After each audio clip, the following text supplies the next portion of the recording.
Big win. Coach Ange Postecoglou says there's no limit to what his team can achieve following its 1-0 win against the UAE yesterday. Now the 5AA forecast. It will hover around 15 degrees overnight. Rain with a possible storm today, heading for a top of 21. Showers easing on Friday, 16. Looking ahead to the weekend, cloudy with a top of 17 on Saturday. It will remain partly cloudy on Sunday with another top of 17. There'll be a possible shower on Monday with a top of 16 and much the same again on Tuesday with a top of 16 degrees. More news as it happens on 5AA. Every Thursday on the 5AA Sports Show, Rowie and Biggs talk to Caroline Wilson. I'm Caroline Wilson. The latest news. The inside word. Every major footy issue. Caroline Wilson, exclusive to the 5AA Sports Show. 5AA is at the heart of Adelaide. I know I'm talking to Football Central in the city of Adelaide. Thanks to Harvey Norman Factory Outlet. Real bargains in stock. Big Green Building, Mile End. Every Thursday afternoon. On 1395, Adelaide's 5AA. Peter Godfrey on 1395, Adelaide's 5AA.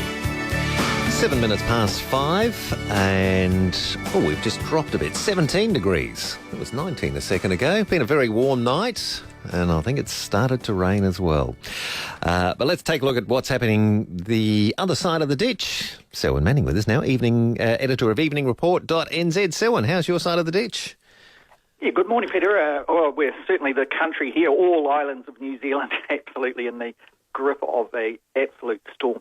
And Auckland is just waiting for it to move up from the south at the moment, Peter. We'll go into that in a little bit more detail about what it means for some of the Kiwis around the place and all of that. But first off, we up in Auckland so far overnight, it wasn't too bad. We had an overnight low of 6 degrees. And it seems to be stuck on that, doesn't it? I wonder if the weather people are just thinking, that one will do. That'll do. And 12 degrees will be the high in Auckland later today. But that's kind of not really being an indicator of what is going on. But, wait for this because there's absolute trees being torn up, hurricane winds and all of that. We'll go into that later, Peter. But the other thing is the headlines around the place. We're just looking at the New Zealand Herald here. And once again, it's the weather and the consequences of that overnight. Also, some coverage of the new Apple iPhone 7 unveiled there. That was earlier this morning, I think. I didn't catch any of that. Yeah, it was earlier this morning. Yeah. Yes. And just another thing about in-flight drinks on flights around Dunedin, cops called, couple fined, that kind of scandal kind of thing in the New Zealand Herald this morning. We go to the Fairfax's stuff.co.nz. Says big bid battle. It's relating to a fairly humble-looking house that sold $360,000 above its commercial valuation or its official government valuation there for $840,000, and that was in Lower Hutt. So we're not talking Auckland here. Lower Hutt is a suburb of Wellington where prices are traditionally lower. So that issue that we've talked about often, Peter, about house prices in Auckland is certainly starting to spread to other parts of the country. Assumedly because people are moving out of Auckland because they can't afford it, so that's creating bigger demand elsewhere, I guess. Yes, it is. Some of the measures that the government has been pushed into applying, some of those are specific only to Auckland, so some speculation, speculative buying and investments are starting to push up prices in other cities and provinces. A lot of them within that kind of 2-hour driving belt outside of Auckland, places like Tauranga, certainly Hamilton, and locations like that are absolutely going up. For those that know New Zealand, they'll get a picture. It's kind of like watching an epicentre, which is Auckland, seeing the rings of something going out from there. Radio New Zealand, it is heading once again with the weather, Kiwis and the weather. But it's looking at migrant workers and their conditions detailed here in New Zealand. This has been an ongoing story, Peter, relating to migrant workers and whether or not New Zealand, the Kiwis are missing out on labouring jobs, seasonal picking jobs and that kind of thing. And the Prime Minister, he made a comment earlier this week where he alluded to his view that a lot of Kiwis are lazy So that didn't go down too well with a lot of Kiwis, particularly with the election year next year. Some of the people in his party were thinking, come on, John, it's a little bit too close. You shouldn't be making comments like that about our good voting public. But that's pretty much it, Peter, and the run of the headlines. I did see one other on the New Zealand Herald. It was a New Zealand Herald focus. Key and Turnbull, best friends forever. There's some comment about that one of them declared that they were both best friends forever? Yes. This is almost like John Key. What a turncoat. I thought he was the soulmate of, Mr. Abbott. Tony Abbott, that's right. Get Mr. Turnbull over, and the blimmin' John Key, the sycophant, goes after him and says, "You're my bro now, mate. You're my man." And this bromance is continuing on. So that's the... Yeah, what can we say apart from not all of us Kiwis are like that, Peter? No, yes, and we're not all like Mr. Turnbull either, I guess. So there we go. There we go. Takes a certain breed, perhaps, to be in the public eye. Yeah. Now, the first topic we've got, your dollar still heading skyward. What did I see before against the Aussie dollar? One New Zealand dollar, about 97 Australian cents. Yes, that's right. It's just continuing to climb, and while Australia's currency is obviously climbing against the US as well. And we talked about this in our scope last week, I think, Peter, didn't we? And about the impact on the export sectors of our countries, and particularly from my point of view, looking in at the impact on our dairy industry, and also less money coming back generally from those that are reliant on the export market, and also those that service it. So having a big impact here. But the Kiwi, it's getting troublesome now.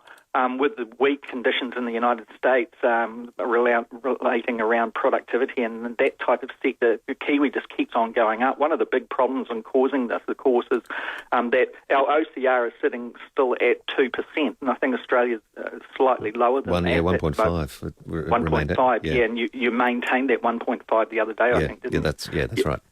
Yeah, and the Kiwi, it's sitting at 2%. There's still quite a gap between what people can get from New Zealand's interest rates, and it's mostly the overseas banks that are not kind of nudging down their interest rates and what they're returning to investors and things. So that's quite an attractive proposition, where the percentage improvements or the opportunity for getting a decent bang for your buck back in what you're investing in New Zealand in that way is more than a lot of the government bonds globally. And so people are looking for short-term returns, and a little bit more stability is showing through in some of the fundamentals in the New Zealand economy at the moment, despite the ever-increasing dollar. And so that's continuing to keep it hot, and it's like an upwardly creating spiral in the same sense. Inflation is, like globally with all of our Western-leaning countries, is problematically low.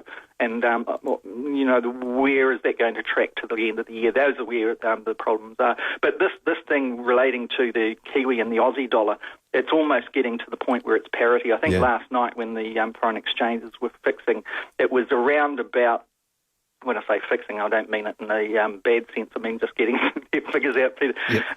But basically, if you're an Australian, you're coming over to New Zealand for a bit of a winter holiday, getting some of that snow in, which I've got to say down in the South Island and in the North Island ski fields is excellent at the moment. But you won't get a bit of a cash injection in your back pocket like earlier, a couple of months ago. You might get an extra $10 for every $100 that you got, or around $8 extra for every $100 that you cashed in for Kiwi. Now you're only going to get a couple of dollars back, Peter. $2.50 or something extra. So it's those kind of things. What I'm getting at there is tourism is becoming it is now our second biggest income earner for this country, with money coming into the country. Dairy is still first. But with these kind of margins getting narrower and narrower, it means that a holiday in New Zealand isn't as favourable because isn't as attractive, it's starting to cost more. Concerns there. Hey, so we'll just take a quick break and then we'll touch on this issue with the weather you got and how it's, how big it is and bad it could be, and the effect on farmers particularly. And a whole lot of other things. Be right back with you, Selwyn. Selwyn Manning's with us. He's editor of EveningReport.nz. It's 5:15. What do you get when you cross a world-famous supermarket with one fabulous coastal location? Henley Square Foodland. The state-of-the-art supermarket at Henley Square now makes it even more convenient to shop and get the best for your family. With great service, huge range of groceries, restaurant quality produce that can't be beat, and free undercover car parking for the first 2 hours. Why shop anywhere else? Henley Square Foodland. Check us out at henleysquarefoodland.com.au for more info on our fresh produce and delicious recipe ideas. How'd your mum go at Rest Haven? Oh, she loved it. Fantastic. I'm so relieved. Rest Haven made it so easy. We went on a tour and she met the Rest Haven team. They even helped with her My Aged Care referral. I'm really pleased she's made the move. It's been a month now and she loves it. Is that why you're looking relaxed? Yes, I call it the Rest Haven effect. Give your loved ones the care they deserve. Go to resthaven.asn.au. Where do you go for a $3,000 minimum trade-in? That's right, $3,000 minimum trade-in on a new or demo Mitsubishi? You go to Agostino. Right now at Agostino Mitsubishi, you'll get $3,000 minimum trade-in on new and demo Mirage and Lancer. Yes, $3,000 minimum trade-in. Terms and conditions apply. So go to Agostino Mitsubishi. 2 great locations. LDD 25301. A day in the life of a foster care family is much the same as a regular family. There is one major difference, however. As a foster carer, you get endless support 24/7 from Life Without Barriers. They even offer a unique living arts program involving musicians and artists with one-on-one mentoring for your foster child. It's all about healing, loving, well-being and living a rich, fulfilling life packed with possibilities. Contact Life Without Barriers to learn more. Visit lwb.org.au. Peter Godfrey, talking Adelaide on 1395 5AA. And we're taking a look across the ditch at the moment, seeing what's happening in New Zealand. Selwyn Manning with us, editor of EveningReport.nz. Now, Selwyn, this big burst of winter you guys are experiencing yet again. So how severe is this and what are some of the impacts? Yeah, quite severe. There's a big icy breath from the south coming straight up the country from basically Antarctica right up. Down in the South Island, first off, it's absolutely whacked it last night. There was wind gusts on the Banks Peninsula just south of Christchurch of up to 166 kilometres per hour, Peter. So, when that's backed with icy cold wind at that speed, it's lethal. Yeah. There was a couple of accidents with people there that were injured as a consequence of it, but thankfully there was no loss of life around that region as it really funneled through that area. Further down, where a lot of the sheep farmers were just starting to feel the beginnings of spring coming, and the spring lambs have all arrived in their thousands. And this is a dangerous time for them when the weather suddenly turns and those young lambs have got virtually no protection. So farmers out there, in concern for their livestock today, Peter, some of those figures no doubt will come in later today, particularly if this weather continues with another dumping, the wind chill factor being up with strong winds like that. If it doesn't die right away, then you can expect some real problems there. And even, everything has a money count to it too, and these kind of things in the past, in the early 1990s, there was a big freeze like this that came through and it knocked out just hundreds of thousands of newborn lambs. So that's a big concern for a lot of people down there. The other thing is it's hit Wellington overnight. If people were flying into Wellington Airport, I've got to say that there would be absolutely, a terrible thing, place at the best of times is hair-raising to fly into. So today it'll be a shocker. The desert road in the central North Island of New Zealand, that's where Mount Ruapehu and Mount Ngauruhoe and Mount Tongariro are. The ski fields around Mount Ruapehu, those are the Whakapapa ski fields and also Turoa ski field. They're getting a big dumping of snow today, Peter. The desert road that's around that area is closed, and the road people are saying this morning that they're not expecting that to open for some time, meaning it could be a couple of days even if this weather continues up. There's power cuttages just south of Auckland at the moment as the storm is moving its way up. A place called Papakura, which is about 3/4 of an hour drive or half an hour drive south of the centre of Auckland. That suburb is out of power in some areas of it and expected to be out for a few hours potentially. Today there's trees uprooted, particularly in just around the Wellington area. The road out of Wellington, the Rimataka Hill that goes up north there, that is closed as well. So there is absolutely, a big storm coming through. The reports from different areas in the provinces around central North Island are saying that it's absolutely being slammed by these high winds. Here in Auckland at the moment, it's like the lull before the wind gets here. There's a little bit of buffeting around in the trees, and you kind of get a feeling of unease about that. There's strange kind of looks to the sky with a steely kind of grey, above us here, and you're just waiting for this big storm to kind of come up and whack. So probably in the next couple of hours by the look of it. Crazy stuff. And here we are thinking the worst was over weather-wise and into spring, but, gee, you guys are copping it. Yeah, it may be the last one before the equinox, of course, and it gets quite unsettled in these islands, just like with you guys too around the equinox as well in the south, isn't it? Yeah. On to one more story. A record has just been set at auction for the most expensive painting ever sold in New Zealand. Tell us about it. Yeah, now this is from the Kiwi artist, the late Colin McCahon, and it sold last night on Wednesday night, Peter, for $1.35 million, or $1,350,000 is the official thing there, and that is before the buyer's premium is put on and before the actual auctioneer's things are put on the GST, for example. So it'll actually cost whoever this person is around $1.6 million in total for it. The painting is known as the Canoe Tainui, and it really goes right into Colin McCahon's observations of the story of the migration from the Pacific across to New Zealand by the Maori people and their various canoes at that time.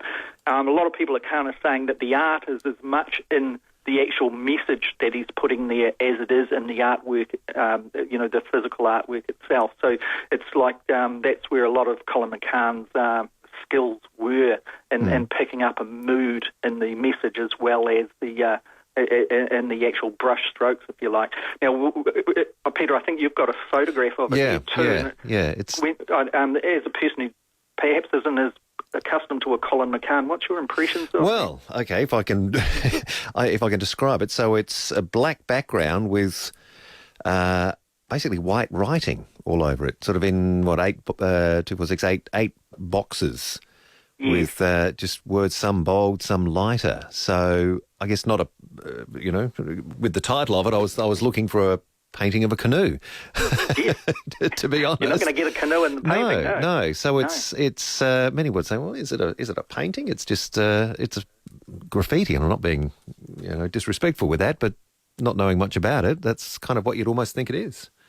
There's something in the magic of Colin McCahon, and exactly what you've described there, Peter, it gets you wondering. And it'd be fair to say that Colin McCahon suffered from various things, just like many artists, like painters in the past. And the message is there's a sensitivity there that is applauded, I suppose, with this particular painting relating to, particularly in the time when it was painted, of what was going on with the Maori people and basically lifting them up. But anyway, getting back to the event of last night, it was and his wife, Tim Francis. He was a former New Zealand permanent representative, I should say, to the United Nations, and also New Zealand ambassador to the United States for quite a time. Now, he once wrote about the painting, and he was trying to describe what it was, just like what you were doing there. And his first impressions he was recalling were that he thought it was stunning and lyrical, subtle. It was glowing. So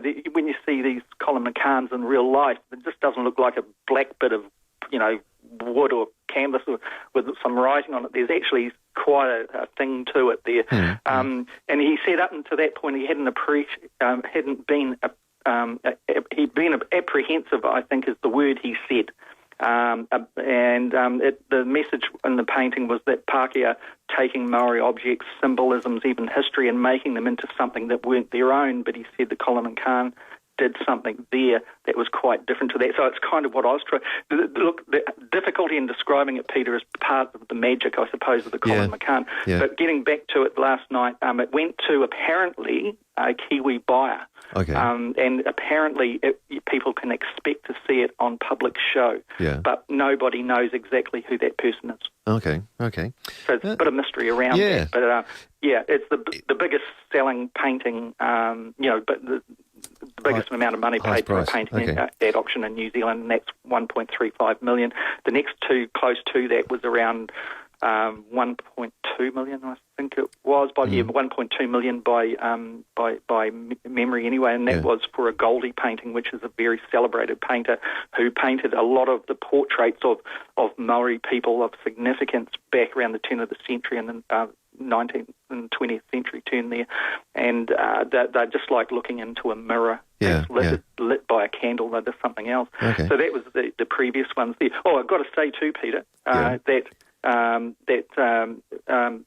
Tim Francis and his wife, they bought this Colin McCahon that sold for $1.35 million last night. They bought it back in 1969 for $550. Good grief. Now, that's a heck of a markup. I mean, wages in New Zealand were down probably around about $20 to $30 a week at that stage on average. You know, so it was still a heck of a lot of money back then. Yeah, it's a lot of money, but then still, you know, it's... 1.3 million. That's it's not too bad. When was it painted? When was it painted? Look, I haven't got that exact information, but it would have been around the 1950s. Around the 1950s, 1960s. So that's when Colin McCahon was really doing a lot of these major works here. Yeah. Was he prolific as an artist, Colin McCahon? He was, yes, and of all sizes. There's one very, very, very well-known one here in New Zealand just called I Am, and it goes right into that psychology of I Am, the human awareness of the self, and there's quite a lot more to that too, like this with messages and things like that running through as you take a journey along the painting, if you like. It's got a linear kind of approach to it. Yeah, okay, interesting, fascinating stuff. All right, Selwyn, well, batten down your hatches. Let's hope the weather doesn't turn out to be quite as severe for all of New Zealanders' forecasts, and we'll catch you next week. Okay, Peter. All the best. Thank you, Selwyn. Get a chance, get out to paint it and see if you can match it. You never know. People go online, they'll be able to see it and think, I could probably have a go at that. Absolutely. We'll give it a go. Thanks, Selwyn. Talk to you next week. Okay, Peter. See ya. Selwyn Manning, editor of EveningReport.nz. It's 27 minutes past 5. 5AA Breakfast. News Director Matthew Pantelis is at the show. Rabbit jumping. Like Oakbank for rabbits. Are the rabbits trained for this, or is it something that just comes naturally? Some of the people put a lot of time into training their rabbits. Some people just hope it works actually on the day. Does it work on the day? Sometimes it does. Sometimes the crowds get them going. Don't miss tomorrow's show either, where we interview one of the jockeys. 5AA Breakfast, weekday mornings from 6 on 1395. Adelaide's 5AA. Take a good look at your driveway, because that could be the pathway to your next life journey. The latest WEA course guide will be in this week's local paper, right there on your driveway. It's packed with hundreds of fun courses. Break the language barrier and learn French, Italian, Japanese and many other languages. Get a handle on the basics in time for your holiday, or just to expand your mind. Or try history, art or perhaps beekeeping. To find out more, Google WEASA. Jim's Antennas supply and fit antennas, but antennas aren't the only way to watch TV now. You can do it via internet. Jim's Antennas can connect you to free catch-up channels or Netflix or Stan or Presto. Jim's Antennas can also add data points in the kids' bedrooms. Oh, and payment plans with no interest ever? Jim's Antennas does that too. Fees, charges, terms, conditions and lending criteria apply. Visit certegyeasypay.com.au. Jim's Antennas for all TV and data connections. 131546. jimsantennasadelaide.com.au. Where do you go for a $3,000 minimum trade-in? That's right, $3,000 minimum trade-in on a new or demo Mitsubishi? You go to Agostino. Right now at Agostino Mitsubishi, you'll get $3,000 minimum trade-in on new and demo Mirage and Lancer. Yes, $3,000 minimum trade-in. Terms and conditions apply. So go to Agostino Mitsubishi. 2 great locations. LVD 25301. Are you okay, sir? No, I'm not. All I want to do is buy an electric blower. First I was told aisle 4 and then 31, and now I've been waiting 20 minutes to talk to you. This has blown my day. I'm going to miss the last half of the footy, and I'm just trying to buy a blower. Sorry, but they're actually in aisle 7. Hey, Dave, it's time to go home. To the home of real customer service. The Big Aqua Building on North East Road. Direct home timber and hardware, North East Road, mate.